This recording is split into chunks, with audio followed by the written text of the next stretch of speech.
Bangladesh building regulatory authority BBRA দেশের ভবন নির্মাণে নিরাপত্তা ও মান নিয়ন্ত্রণের লক্ষ্যে কাজ করবে, এটি প্রশংসনীয়। কিন্তু তাদের প্রস্তাবিত লাইসেন্সিং নীতিমালায় আছে এক ভয়ঙ্কর বৈষম্য।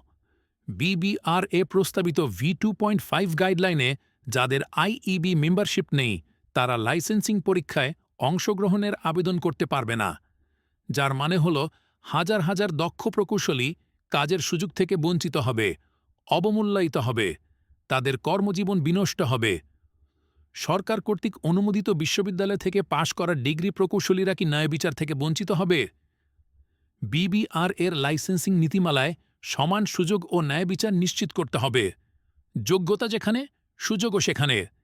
এই বৈষম্যমূলক নীতির বিরুদ্ধে আওয়াজ তুলুন। দেশের সকল বঞ্চিত প্রকৌশলী এবং প্রকৌশল শিক্ষার্থীদের ভবিষ্যৎ রক্ষায় এখনই সময় একসাথে দাঁড়ানোর।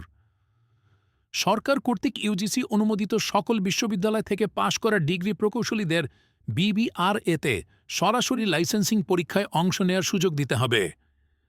প্রচারে পেশাজীবী প্রকৌশলীদের ব্যক্তিগত উদ্যোগে গঠিত সংগঠন প্রফেশনাল ইঞ্জিনিয়ার্স ফোরাম, সংক্ষেপে PEF,